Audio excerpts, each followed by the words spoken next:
Good afternoon. When I was growing up, there were a few certainties in life. The first was church and donuts every Sunday morning. The second was 2 weeks on the Cape every summer with my sisters and my parents. And the third, and this one was important, was that I lived in the best country in the world. And America was not just the best by a little bit. It was the best by far. And pretty much everyone else around the globe was spending their days trying to figure out ways to get to America. Now, this was essentially what we were taught in school, and not in those exact words, but frankly, not in words that were all that much different from those. You know, we learned our history in names and dates and numbers and tally sheets. There were wars that were won and wars that were lost. There was Christopher Columbus and the Pilgrims and George Washington and Thomas Jefferson, Lewis and Clark, and of course Abraham Lincoln and his Gettysburg Address. And that's an address, by the way, that I learned word for word by reading it over and over again on one of those reproductions that are printed on parchment paper that look like they were soaked in tea. And I learned the address, but I couldn't tell you that I really understood what Abraham Lincoln was saying. I did not know, or at least I did not think a lot about the fact that he was delivering that address while standing on a battlefield that turned into a mass grave for about 8,000 men. These were men who were sons, they were fathers, they were brothers, they were husbands.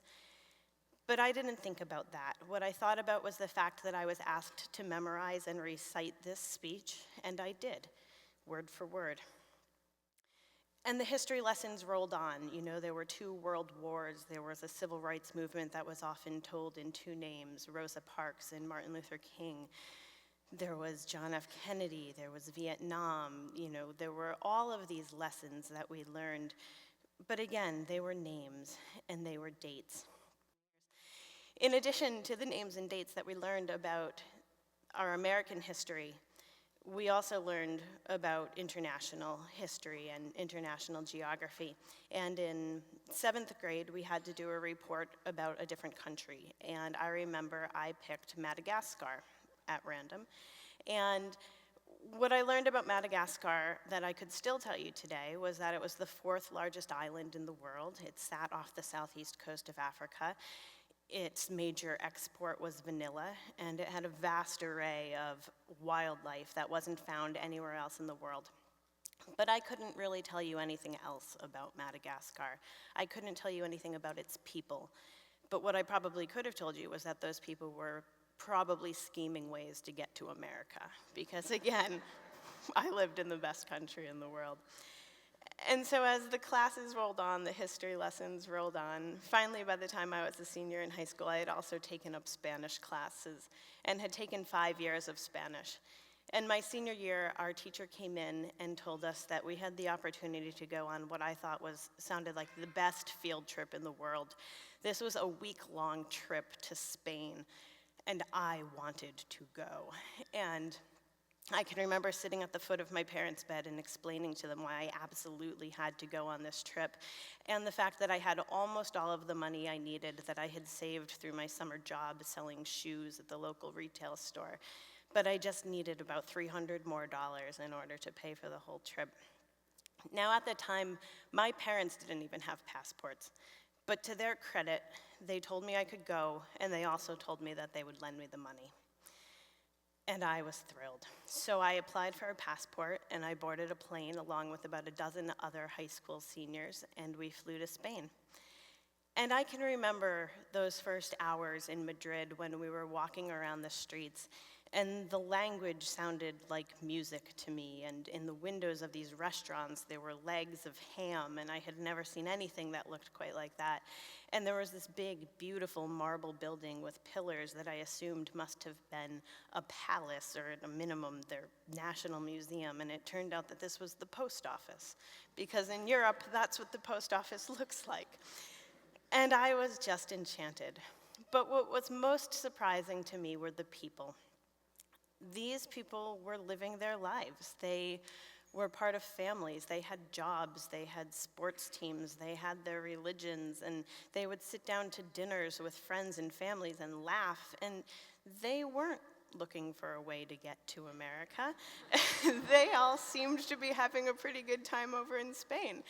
And I began to replace this notion that the story of a country is the story of names and dates and tally sheets on wars and borders, and began to replace it with the idea that countries are really a collection of their people and a collection of their stories.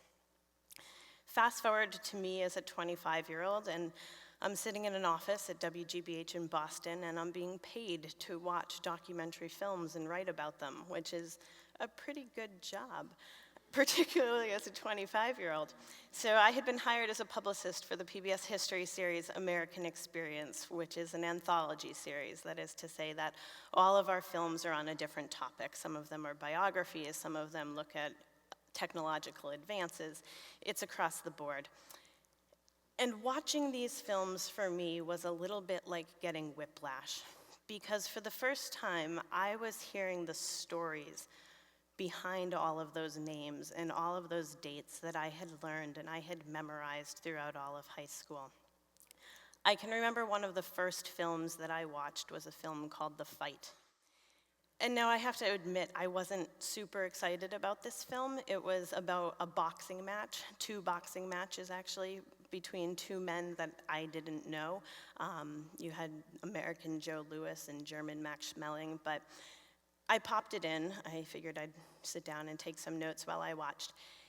And from the moment this film came up on screen, I was riveted, because this was not just the story of a fight. Joe Louis was an African-American man in 1938 who became a symbol of a nation. He had all of America cheering him on as he was about to take on Max Schmeling, a German. But Joe Louis was living in a country where blacks in many places could not vote, where he was told that he could not be seen in public with white women, and where he lived by terribly discriminatory social norms.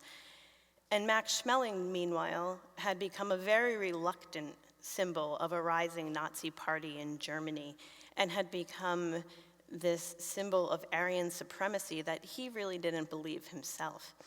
And so wrapped up in this fight, in this boxing match that took place in Yankee Stadium on a June night in 1938, was not just the clash of these 2 men, but it was the clash of ideas, and it was about nations inching closer to war and about ideas of racial supremacy.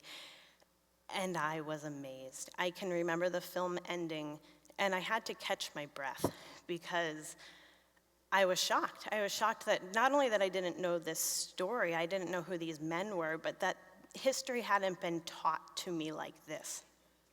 And I wanted to know why. I didn't understand. This I would have remembered. This wouldn't have kept me up at night trying to memorize names and dates, because this was a story, and we remember stories, we internalize stories, and we take lessons away from stories. And at that time, my new certainty was that this was how history should be taught. This is how our children and our students and our leaders should learn history. One of the most powerful stories that I had the privilege of learning while working at American Experience was the story of the 1961 Freedom Rides. Now, in a nutshell, the Freedom Rides began in Washington, D.C. on May 11th in 1961 with 13 original riders. They were black and white, they were old and young, and men and women, and they decided that they were going to board buses and travel into the South and challenge the segregated interstate travel system. This was incredibly dangerous. Before they left Washington, D.C., they signed their last wills and testaments because they knew that they could die. And that fear was not overstated. They really could have. And along the journey, they were beaten. And they're simply lucky that no one did die. Ultimately, they were going to go all the way to New Orleans, and they had to end their ride in Jackson, Mississippi, because so many of them were thrown in jail. But as they were thrown in jail, others stood up across the country and they began to flood into Jackson, Mississippi. Men, women, old, young, religious, secular. And eventually, the Freedom Riders were successful. Those white-only and those colored-only signs that were in train stations and bus stations came down by order of the Kennedy administration. And that is essentially the story. And it's a powerful story. And had I learned it in middle school or high school, which frankly I don't recall having learned it, that's probably the summation that I would have heard. But what I would not have heard, what I couldn't have heard, was the story of Charles Person. Charles Person was the youngest of the original Freedom Riders. He was just 17 when he joined the rides, and he actually had to have his parents sign a permission slip. His mother wouldn't sign it, because if there are any mothers in the room, if you can imagine your child putting a permission slip in front of you that said your child might die on this trip, you can imagine not signing it.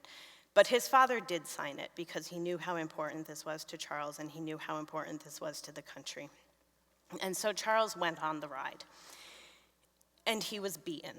When he got to Anniston, Alabama, he was attacked by members of the Klan.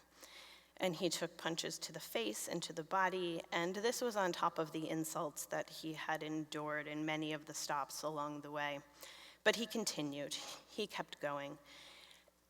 And he became one of just so many heroes that were part of that story. Now, Charles told that story in our film Freedom Riders that we aired on American Experience, but also when we aired that film in 2011, which marked the 50th anniversary of the rides, we commemorated those rides by having original Freedom Riders join 40 college students from across the country in retracing them. We set off from Washington, D.C., and this time we did go all the way to New Orleans. We finished the ride that they could not finish 50 years earlier. And when we were in Anniston, Alabama, we went to lunch, and we were in a restaurant, and we had been welcomed by the local leaders there. And as people were getting settled, I happened to be standing next to Charles. And when I looked at him, he was on my left, and I looked at his face, and Charles was weeping. And I leaned over to him, and I gave him a hug, and I asked him if he was okay.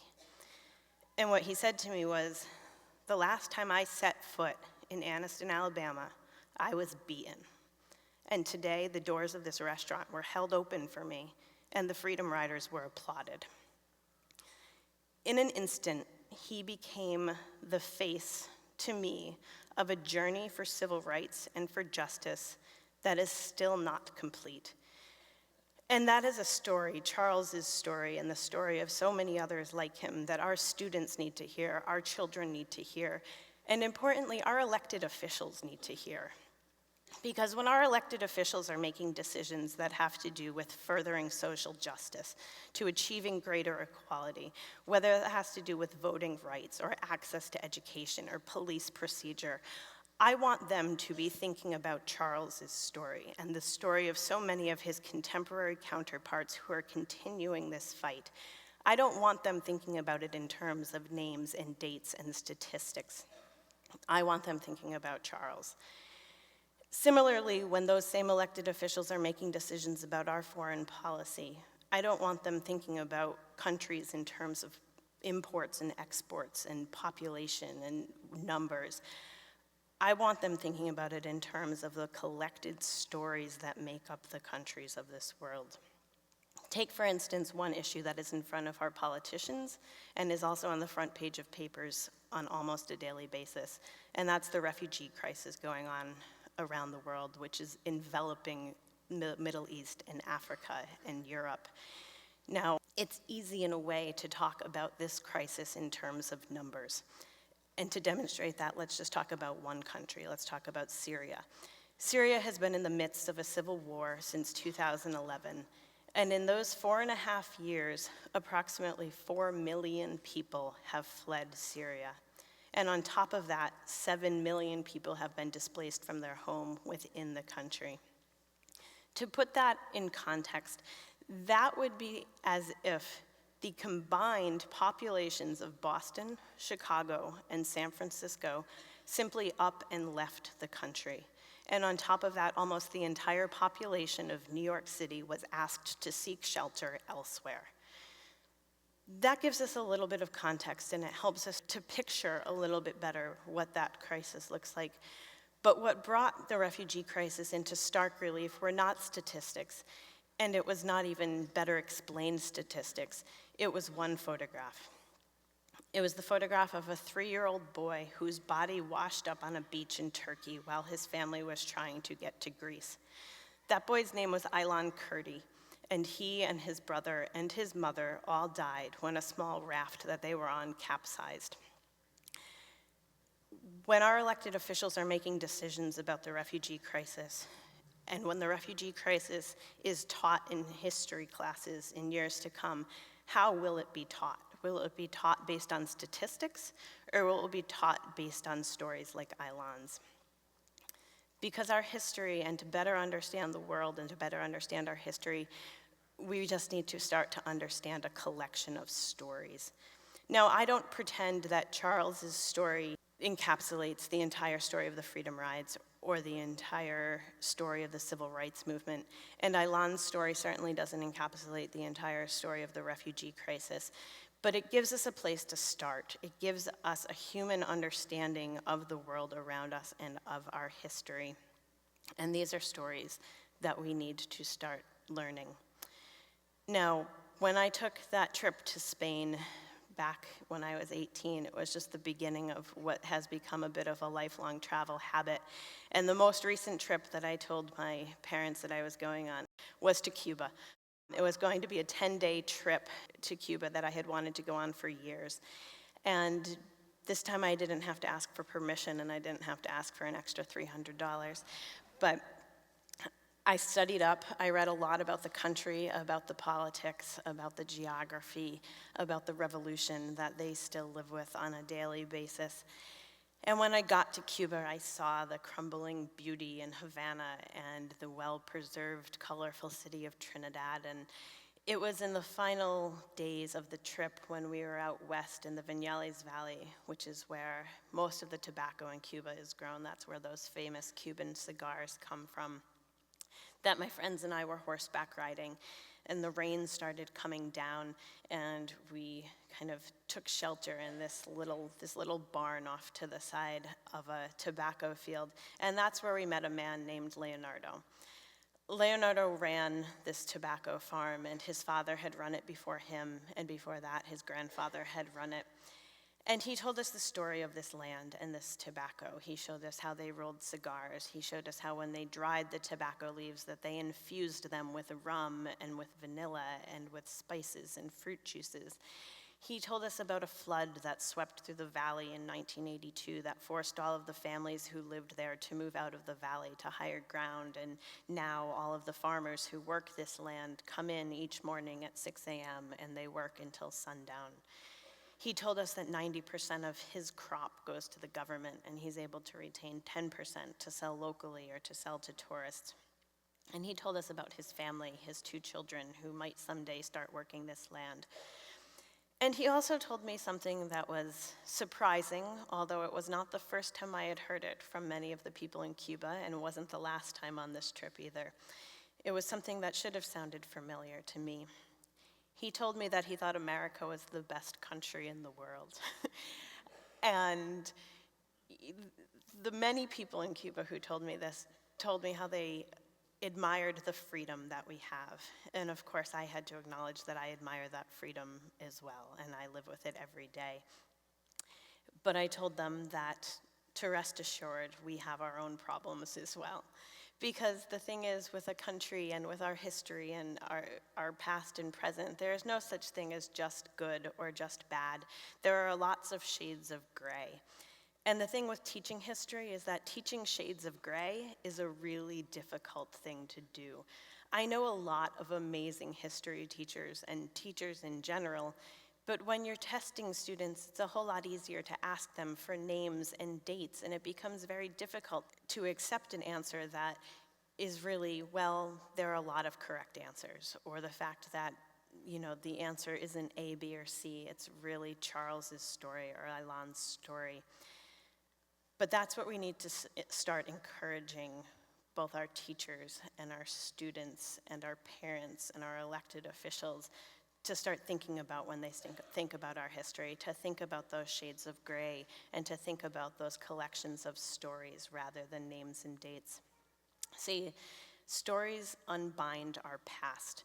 They release us from the numbers and the dates, and they allow us to understand the world that we've lived in and the world that we currently live in a very different way, in a way that I hope is much more empathetic. And they help us to make decisions in a very different way, decisions that are human-based rather than numbers-based. And the more stories that we hear, the better. Thank you.